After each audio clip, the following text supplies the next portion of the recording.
चंपारण पश्चिमी चंपारण के चनपाटिया विधानसभा क्षेत्र में आईएफसी बैंक के ग्राउंड में मनीष कश्यप जी एक सभा को संबोधित कर रहे थे। उस सभा में इतनी लाखों की संख्या में भीड़ उमड़ आई थी कि उस आंदोलन में लगभग मनीष कश्यप जब कार से उतरे तो 1 किलोमीटर तक के पब्लिक की राहें में आंखें बिछी थी।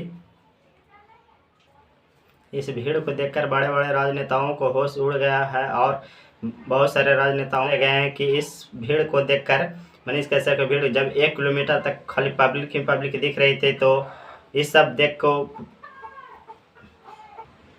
चंपारण मांगे मनीष कश्यप जब कुछ दिन पहले ट्रेंड हो रहा था, इस ट्रेंड को लगता है कि अब हकीकत में बदल देंगे।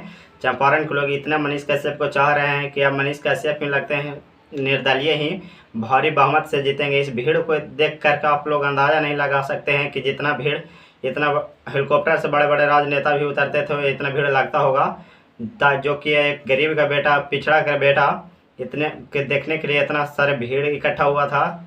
जो चंपारण के चनपाटिया विधानसभा के क्षेत्र के आईएफसी के ग्राउंड में एक जन सेवा का सम्मेलन का सम्मानित कर रहे थे मनीष कश्यप, तो तभी इतना भीड़ निछावर हो गया। वहाँ पे बहुत ज़्यादा भीड़ लगता तो नहीं लगता। बड़े बड़े मंत्री लोग अपने भीड़ को इकट्ठा करवाने के लिए बहुत सारे मोटरसाइकिल में तेल दे करके भीड़ बुलवाते हैं। मनीष कश्यप खुद गरीबी से उतरे हैं, किसी को नहीं तेल नहीं कुछ भी देते हैं, फिर भी उनके जनसभा आंदोलन में या रोड शो हो या तो किसी सभा को सम्मानित करना हो या और कुछ भी हो, इतना भीड़ एक बुलावे पर मनीष कश्यप को इतना भीड़ उमड़ आती है।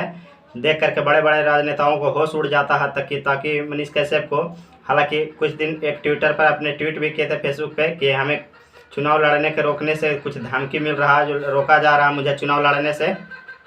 तो इनको कितनों रुके, चुनाव लड़ेंगे ही लड़ेंगे और अब ताल ठोक दिए तो चुनाव चंपारण क्षेत्र से जीत कर ही आएंगे।